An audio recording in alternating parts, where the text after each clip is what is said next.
Hospital വരാന്തയിൽ നിൽക്കുമ്പോൾ അവരുടെ മനസ്സിലൊരു പാവം പെണ്ണിൻ്റെ മുഖമായിരുന്നു. എന്ത് ചെയ്യണമെന്ന് അവർക്കറിയില്ലായിരുന്നു. അവളെ ഒറ്റക്കാക്കി പോയതോർത്ത് അവർക്ക് സ്വയം ദേഷ്യം തോന്നി. അതിലുപരി അവളോട് ഇനി എന്ത് പറയും? അവൾ ജീവിക്കുന്നത് തന്നെ ആ കുഞ്ഞിന് വേണ്ടി മാത്രമാണ്. ഈ കഴിഞ്ഞ കുറച്ച് ദിവസം കൊണ്ട് തന്നെ മനസ്സിലായതാണ്. പക്ഷേ ആ കുഞ്ഞ് അവളിലിപ്പോൾ ഇല്ല എന്ന് അവളെ എങ്ങനെ പറഞ്ഞു മനസ്സിലാക്കും? അതവൾക്ക് താങ്ങാൻ പറ്റുമോ? കുറച്ച് മുന്നേ നടന്ന കാര്യങ്ങൾ അവൾ ഓർത്തു. അവളെ ഹോസ്പിറ്റൽ കൊണ്ടുചെന്ന് നേരെ ICUവിലാണ് കയറ്റിയത്. കുറച്ച് കഴിഞ്ഞ് ഡോക്ടർ വന്ന് സംസാരിക്കണമെന്ന് പറഞ്ഞു.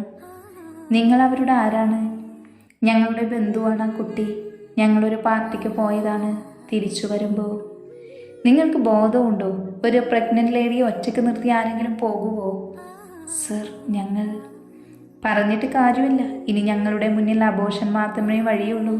ഒരുപാട് നോക്കി, പക്ഷേ ഇവിടെ എത്തുമ്പോഴേക്കും പകുതിയിലേറെ അബോർഷനായിരുന്നു. ഇങ്ങനെയുള്ള കേസുകളിൽ ഇതേ മാർഗമുള്ളൂ. അല്ലെങ്കിൽ അത് രണ്ടുപേരുടെയും ജീവൻ ഇല്ലാതെയാക്കും. പൂർണ്ണമായും അബോർഷൻ നടക്കാതെ വീണ്ടും ഗർഭധാരണത്തിന് ശ്രമിക്കുന്നത് തുടരെയുള്ള അബോർഷനിലേക്ക് എത്തിക്കുന്നു. ഇത് കൂടാതെ നീണ്ടു നിൽക്കുന്ന രക്തസ്രാവവും വളരെയധികം അപകടം ഉണ്ടാക്കുന്നതാണ്. വിട്ടുമാറാതെ നിൽക്കുന്ന പനി, വിറയൽ, സെർവിക്സിനുണ്ടാകുന്ന ക്ഷതം, ഗർഭാശയ ഭിത്തിയിലുണ്ടാവുന്ന പ്രശ്നങ്ങൾ, ഗർഭപാത്രത്തിലുണ്ടാവുന്ന പ്രശ്നങ്ങൾ, അണുബാധ എന്നിവയെല്ലാം കൂടുതൽ വെല്ലുവിളികൾ ഉണ്ടാക്കുന്നു. പലപ്പോഴും വളരെയധികം ഗുരുതരാവസ്ഥയിലേക്കാണ് ഇത് എത്തിക്കുന്നത്. എല്ലാവിധത്തിലും വളരെയധികം അപകടകരമായ അവസ്ഥയാണ് ഉണ്ടാക്കുന്നത്. ഇവിടെ ആ കുട്ടിയുടെ പ്രായം, അതുപോലെ ആവശ്യത്തിനുള്ള ആരോഗ്യമൊന്നുമില്ല. ആ കുട്ടിക്ക് നെറ്റിയിലും മുറിവുണ്ട്. മാത്രമല്ല പകുതിയിൽ കൂടുതൽ അബോർഷനായി. അബോർഷൻ കഴിഞ്ഞ് വേണം യൂട്രസിന് കുഴപ്പം വല്ലതും ഉണ്ടോ എന്ന് നോക്കണം. ചെറിയ പ്രായമല്ലേ? ഇനിയും ആ കുട്ടിക്ക് അമ്മ ആവാൻ പറ്റും. ഇപ്പം ചെക്ക് ചെയ്ത് വെച്ച് നോക്കുമ്പോൾ യൂട്രസ് കുഴപ്പമില്ല. പക്ഷെ ഒന്നുകൂടെ ക്ലിയറായി നോക്കാം. അതുപോലെ ശരീരത്തിൽ മാത്രമല്ല മനസ്സിനും അബോർഷൻ ഒരുപോലെ ആഘാതം ഏൽപ്പിക്കുന്നു. അതുകൊണ്ടാണ് കുട്ടി ഡിപ്രഷൻ സ്റ്റേജിൽ പോകാതെ നോക്കണം. ശരി, നിങ്ങളൊരു ഫോം സൈൻ ചെയ്ത് കൊടുക്കണം. Okay doctor. ഡോറ് തുറക്കുന്ന ശബ്ദമാണ് അവരെ ഓർമ്മയിൽ നിന്നും തിരികെ കൊണ്ടുവന്നത്. ഡോക്ടർ, ഏയ് കുഴപ്പമില്ല, ഇപ്പം നക്ഷത്രം ഓക്കെയാണ്. കുറെ കൂടി കഴിഞ്ഞ് റൂമിലേക്ക് മാറ്റാം. എന്നിട്ട് നിങ്ങൾക്ക് കാണാം. ശരി ഡോക്ടർ. അവൾ ദൈവത്തോട് അവളെ രക്ഷിച്ചതിൽ നന്ദി പറയണോ, അതോ അവളെ മാത്രം ബാക്കി വെച്ച് വീണ്ടും അവളെ സങ്കടക്കടലിലേക്ക് തള്ളിയിട്ടതിന് പരിഭവിക്കണോ എന്നറിയാതെ നിന്നുപോയി. ഏറെ നേരത്തിനു ശേഷമാണ് അവളെ റൂമിലേക്ക് മാറ്റിയത്. ജീവനുണ്ടെന്ന് തോന്നിക്കാൻ വേണ്ടി മാത്രം ആ കണ്ണുകൾ നിറഞ്ഞൊഴുകുന്നുണ്ട് എന്നവർക്ക് തോന്നി. മോളെ, അവൾ വിളിച്ചു. പോയല്ലേ? എന്നെ ഒറ്റയ്ക്കാക്കി എൻ്റെ കുഞ്ഞ് പോയല്ലേ? കരഞ്ഞോണ്ട് അവൾ ചോദിച്ചു. അവൾ അവരുടെ മുഖത്തേക്ക് നോക്കിയില്ല. വേറെവിടെയോ നോക്കിയാണ് സംസാരിച്ചത്. നിർത്താതെ ആ നീലമിഴികൾ പെയ്തുകൊണ്ടേയിരുന്നു. എന്തിനാ എന്നെ മാത്രം ബാക്കി വെച്ചേ? എന്നെ കൂടി കൊല്ലാമായിരുന്നില്ലേ? എന്ത് തെറ്റാണ് എൻ്റെ കുഞ്ഞ് ചെയ്തേ? എൻ്റെ വയറ്റിൽ പിറന്നത് മാത്രമാണ്. വേറെ ആരുടെയെങ്കിലും ആയിരുന്നുവെങ്കിൽ ആ കുഞ്ഞിനൊന്നും വരില്ലായിരുന്നു. അവൾ പറഞ്ഞുകൊണ്ടേയിരുന്നു. അപ്പോഴും അവളുടെ കൈ വയറ്റിൽ തലോടിക്കൊണ്ടിരുന്നു. അവൾക്ക് വിശ്വസിക്കാനായില്ല. കുറച്ച് മുന്നേ വരെ തൻ്റെ കൂടെയുണ്ടായിരുന്ന തൻ്റെ കുഞ്ഞ് ഇപ്പോൾ ഇല്ല എന്ന്. ഒരു കുഞ്ഞിൻ്റെ കരച്ചിൽ കാതിൽ അലയടിക്കുന്ന പോലെ തോന്നി അവൾക്ക്. ഈ നാളുകൾ കൊണ്ട് തന്നെ താനൊരമ്മയായിരുന്നു. ഒരു കൊച്ചു കുഞ്ഞിനെ മാറിൽ കിടത്തി ഉറക്കുന്ന സ്വപ്നം കണ്ടിരുന്നു. ആദ്യമായി അമ്മ വിളിക്കുന്നത് കേട്ട് കണ്ണ് നിറയുന്നത് സ്വപ്നം കണ്ടിരുന്നു. ആ കുഞ്ഞിൻ്റെ ഓരോ വളർച്ചയും സ്വപ്നം കണ്ടിരുന്നു. പക്ഷേ അതെല്ലാം ഒരു നിമിഷം കൊണ്ട് ഇല്ലാതെയായി എന്നെങ്ങനെ വിശ്വസിക്കും? തൻ്റെ ജീവിതത്തിൽ സന്തോഷം എന്താണെന്ന് അറിയാനുള്ള ഭാഗ്യമില്ലാത്തവളാണോ താന്? സ്വയം ചോദിച്ചു അവൾ. ഒരു കണക്കിന് ആ കുഞ്ഞ് രക്ഷപ്പെട്ടല്ലോ ആ ദുഷ്ടൻ്റെ കയ്യിൽ നിന്നും. അവൾ അതും ഓർത്തു. ഇന്ന് 3 ദിവസമായി അവൾ ഹോസ്പിറ്റൽ കിടക്കാൻ തുടങ്ങിയിട്ട്. അവളുടെ ദേഹത്തുള്ള മുറിവുകളെല്ലാം ഉണങ്ങി വരുന്നതേയുള്ളൂ. ആരോടുമൊന്നും മിണ്ടാതെ ഏതെങ്കിലും ചിന്തയിൽ മുഴുകിയിരിക്കും അവൾ ഏതു നേരവും. വല്ലപ്പോഴും വല്ലതും കഴിച്ചാലായി. രാത്രി അവർക്കുള്ള ഭക്ഷണം വാങ്ങാൻ നക്ഷത്രയെ അവളുടെ അടുത്ത് ഏൽപ്പിച്ച് അവൻ ക്യാൻറ്റീൻ ലക്ഷ്യമാക്കി നടന്നു. ദൂരെ നിന്നും വരുന്ന പ്രവീണിനെ കണ്ടതും അവൻ്റെ ഉള്ളിൽ ഒരു വെള്ളിടി വെട്ടി. ഇവൻ നക്ഷത്രയെ കണ്ട? അവൻ വേഗം റൂം ലക്ഷ്യമാക്കി ഓടി. ഓടിക്കിതച്ചു വരുന്നവനെ കണ്ടതും നക്ഷത്രയും അവളും ഒന്ന് ഭയന്നു. മോളെ നക്ഷത്ര, അവനാണ്, പ്രവീൺ വന്നിട്ടുണ്ട്. നീ വേഗം വാ, ഇവിടെ നിന്ന് പോകണം. പിന്നെ ഒന്നും പറയാൻ കൂട്ടാക്കാതെ അവൻ അവളുടെ കയ്യിൽ പിടിച്ചോടി ഹോസ്പിറ്റലിൻ്റെ പുറകിൽ കൂടെയുള്ള വഴിയിലെത്തി. മോളെ, എങ്ങനെയെങ്കിലും രക്ഷപ്പെട്ടു പോയിക്കോ.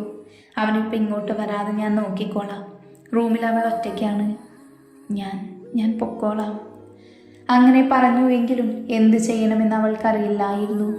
ഇനി എന്ത് എന്നുള്ള ചിന്ത മാത്രമായിരുന്നു രാത്രിയിൽ ആ പെരുവഴിയിൽ കൂടെ നടക്കുമ്പോൾ അവൾക്കുണ്ടായിരുന്നത്. തെരുവ് വിളക്കിൻ്റെ വെളിച്ചത്തിൽ അവളെ കൊണ്ട് പറ്റുന്ന രീതിയിൽ ഓടി. ഇടയ്ക്കിടയ്ക്ക് പുറകിലേക്ക് നോക്കുന്നുണ്ട്. ഭയം അവളുടെ കണ്ണുകളിൽ താളം കെട്ടിക്കിടക്കുന്നുണ്ട്. വെളിച്ചമില്ലാത്തത് കൊണ്ട് പലവട്ടം അവൾ വീണു പോയിരുന്നു. അവളുടെ കാലുകൾ മുറിഞ്ഞു. അതിൽ നിന്ന് രക്തമൊഴുകുന്നുണ്ട്. ഒരു നിറം മങ്ങിയ സാരിയാണ് വേഷം. അതിൽ പലയിടത്തും ചെളിയും രക്തക്കറയുമുണ്ട്. ബ്ലൗസിൻ്റെ കൈഭാഗം കീറിപ്പറിഞ്ഞാണ് കിടക്കുന്നത്. പുറകിൽ നിന്നും എന്തോ ശബ്ദം കേട്ടതും അവൾ തിരിഞ്ഞു നോക്കി. ആരോ വരുന്നത് പോലെ. അവൾക്കുള്ള ധൈര്യവും ഇല്ലാതാവുന്നത് അവൾ അറിഞ്ഞു. വയ്യ, ഒരിക്കൽ കൂടെ അയാളുടെ കയ്യിൽ കിടന്ന് നരയിക്കാൻ.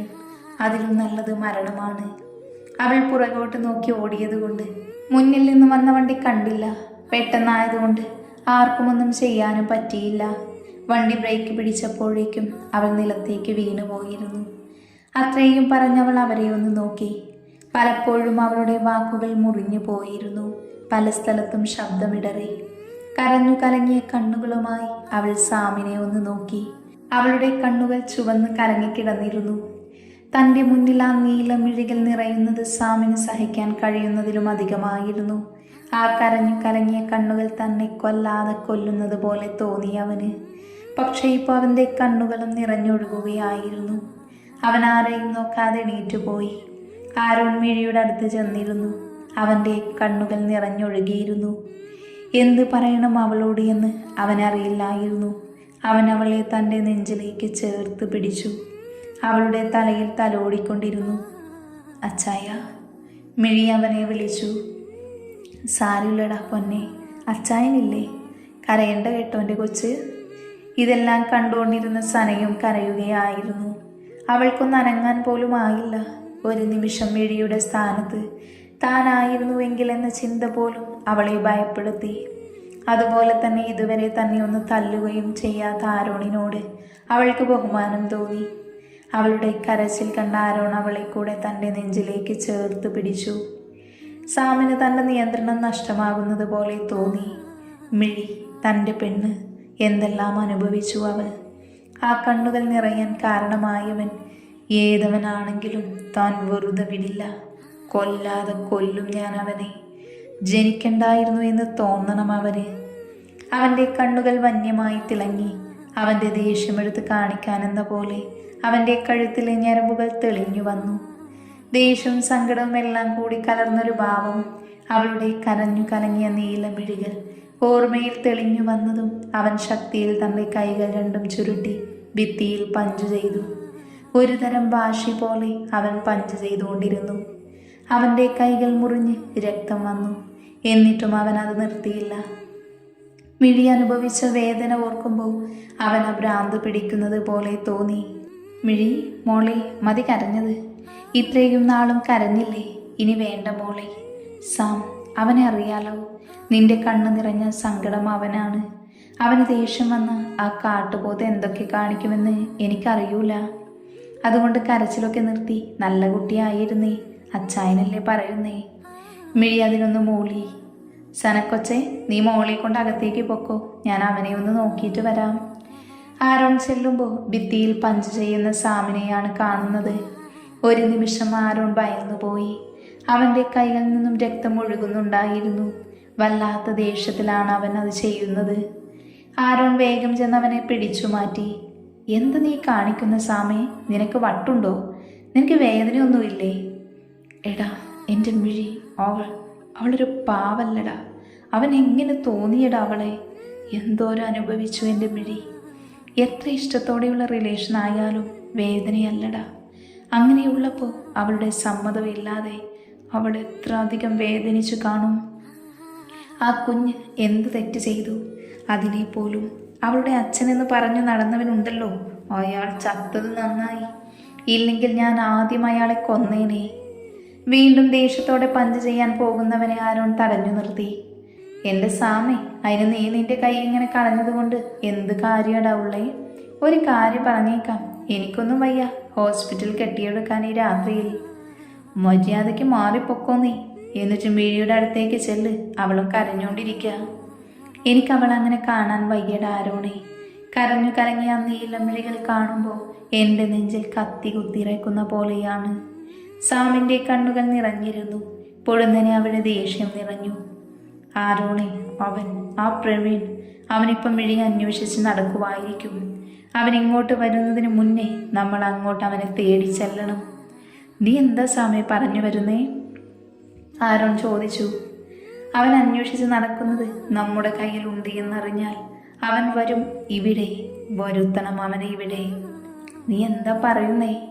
മിഴി ഇവിടെയുണ്ട് എന്ന് അവനെ അറിയിക്കണം. അവൻ തനിയെ ഇങ്ങോട്ട് വരും. ഒരിക്കൽ കൂടി അവളെ അവൻ്റെ മുന്നിൽ ഇട്ടുകൊടുക്കണം എന്നാണോ സാമി നീ പറയുന്നേ? അതിന് ഞാൻ സമ്മതിക്കില്ല. മോനെ ആരോണേ, മാൻ പുലിയുടെ മുന്നിൽ പെട്ടാലും പുലി മാനിൻ്റെ മുന്നിൽ ചെന്നാലും വേട്ടയാടുന്നത് പുലിയാണ്. എൻ്റെ പെണ്ണാണ് മിഴി. ഇനി അവളുടെ ദേഹത്ത് അവൻ്റെ നിഴൽ പോലും വീഴില്ല. സനയും മിഴിയും മിഴിയുടെ റൂമിലിരിക്കുവാണ്. സന അവളുടെ മടിയിൽ തലവെച്ച് കിടക്കുവായിരുന്നു. മിഴി അവളുടെ തലയിൽ തലോടിക്കൊണ്ടിരുന്നു. മിഴി ചേച്ചി, എന്താടാ? എങ്ങനെ അവിടെ നിന്നേ? നേരത്തെ തന്നെ ഞങ്ങളുടെ അടുത്തേക്ക് വരാൻ പാടില്ലായിരുന്നോ? അതിന് മിഴിയൊന്ന് ചിരിച്ചു. എൻ്റെ പൊട്ടിക്കാളി, നിങ്ങൾ ഈ ലോകത്ത് തന്നെ ഉണ്ട് എന്ന് നിങ്ങളെ കണ്ടു കഴിഞ്ഞല്ല അറിയുന്നേ. നമ്മൾ ഈ ലോകത്തുള്ള മനുഷ്യരെ മുഴുവൻ കണ്ടില്ലല്ലോ. അത് ശരിയല്ലേ, ഞാനത് ഓർത്തില്ല. ഇനി എന്തായാലും പോകണ്ടല്ലോ, ഞങ്ങളുടെ കൂടെ നിൽക്കാലോ. അത് ഉറപ്പിച്ച് പറയാൻ പറ്റില്ല മോളെ. അയാൾ ഇപ്പോഴും നിയമപരമായ എൻ്റെ ഭർത്താവാണ്. ഞാൻ അയാളുടെ ഭാര്യയും. അയാൾക്കെതിരെ ഒരു തെളിവും എൻ്റെ കയ്യിലില്ല. അയാൾ വന്ന് വിളിച്ചാൽ കൂടെ പോകേണ്ടി വരും. പക്ഷേ ഇനിയും എനിക്ക് വയ്യ മോളെ. അയാൾ ഇനിയും എന്നെ ഉപദ്രവിക്കാൻ വന്ന എൻ്റെ ശവമായിരിക്കും അയാൾ കാണുക. എൻ്റെ മിഴി ചേച്ചി, അയാളുടെ ശവമെങ്കിലും കിട്ടിയാൽ മതിയായിരുന്നു. എൻ്റെ ചേട്ടായി അവനെ എന്തൊക്കെ ചെയ്യോ എന്തോ.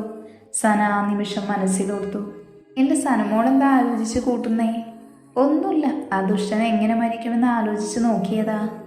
അയാളെ കാലിന് പോലും വേണ്ട കുഞ്ഞേ, മിഴി പറഞ്ഞു. ആ, കാലിന് വേണ്ടായിരിക്കും, പക്ഷെ എൻ്റെ ചേട്ടായിക്ക് വേണ്ടി വരും, സന ഒരു താളത്തിൽ പറഞ്ഞു. എന്താ? മിഴി ചോദിച്ചു. ഏയ് ഒന്നുമില്ല, ഞാൻ ചുമ്മാ പറഞ്ഞതാ. ഇങ്ങോട്ട് വാടാ, ഞാൻ കൈമരുന്ന് വെച്ച് തരാം. ഇങ്ങോട്ടിരിക്ക്. അതിന് സാമൊന്ന് പുച്ഛിച്ചു വിട്ടു. ഓ, വേണ്ടെങ്കിൽ വേണ്ട. ഇനി മിഴിയെ ഒന്ന് കെട്ടിപ്പിടിച്ച് ആശ്വസിപ്പിക്കാൻ പോലും നിന്റെ കൈ കൊള്ളൂല. നീ കൈ ഡ്രസ്സ് ചെയ്യാൻ ചെന്ന ആ കുരിപ്പ് സന എന്തായാലും ചോദിക്കും കൈക്ക് എന്ത് പറ്റിയെന്ന്. നീ നാറും. അതുകൊണ്ട് ഇങ്ങോട്ട് വരുവോ അതോ? ആ, ഞാൻ വരാം. എന്നാ. അവൻ കൈ നീട്ടിക്കൊടുത്തു. ആരോൺ അത് ഡ്രസ്സ് ചെയ്ത് കൊടുത്തു. ഡാ സാമി, ഇനി എന്താ നിന്റെ പ്ലാന്? ആരോൺ ചോദിച്ചു. അപ്പോഴേക്കും അവൻ്റെ ഫോൺ ബെല്ലടിച്ചു.